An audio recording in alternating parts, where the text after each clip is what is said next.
اعوذ باللہ من الشیطان الرجیم بسم اللہ الرحمن الرحیم۔ آج جو یہ بزرگ علماء کرام اور میرے ساتھی سب اکٹھے ہوئے ہیں، انہوں نے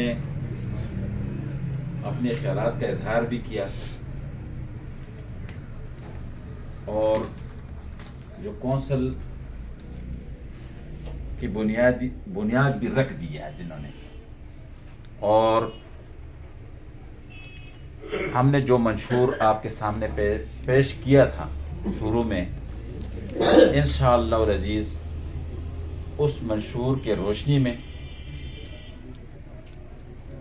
اس پروگرام کو ہم آگے بڑھاتے جائیں گے۔ لیکن میرے آپ علماء کرام سے خصوصاً گزارش ہے کہ آپ کی سرپرستی کے بغیر یہ کام ہو نہیں سکتا۔ آپ نے ہر موقع پہ ہماری رہنمائی کرنی ہے، تو اس لیے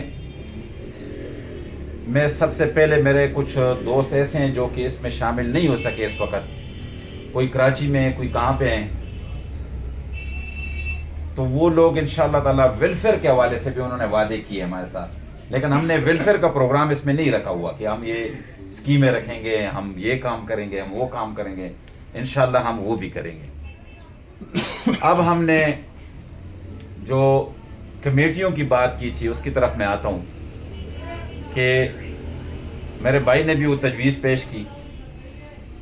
علماء کمیٹی تو وہ پہلے درجے پہ اور بہت ضرورت اس کی ہے، تو انشاءاللہ علماء کرام کی ہم ایک کمیٹی بنائیں گے اور وہ مسلکی ہمانگی جس کی بھی اشد ضرورت ہے، اور ہمیں اس علاقے میں جو برائیاں ہیں اس کو شرعی حیثیت سے حل کرنے کے لیے بھی یہ تمام تجاویز ہمارے علماء کرام دیں گے انشاءاللہ العزیز۔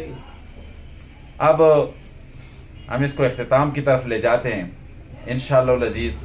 ہم آئندہ اس کی جو طریقہ کار کے مطابق آگے جو پروگرام ہے انشاءاللہ ہم تیار کر کے آپ بزرگوں کو دوبارہ بلائیں گے اور اس وہ آپ کے سامنے رکھیں گے انشاءاللہ العزیز۔ اس پہ آپ اس کی منظوری دیں گے۔ یہ کونسل کے منظوری کے بغیر ہم کوئی بھی کام نہیں کریں گے۔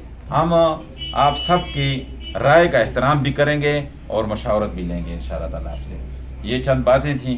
میں آپ سب کا مشکور ہوں کہ آپ لوگوں نے اپنا قیمتی وقت نکال کر اور اس اجلاس کو رونق بخشا اور اس پروگرام کو آگے بڑھایا۔ انشاءاللہ العزیز میں اپنے رب سے دعا مانگتا ہوں کہ یا اللہ یہ سب کے لیے دنیا اور آخرت دونوں جہانوں کی کامیابی کا ذریعہ بنا دے اور ہمیں اس میں سرخرو فرما دے۔ وآخر دعوانا ان الحمدللہ رب العالمین۔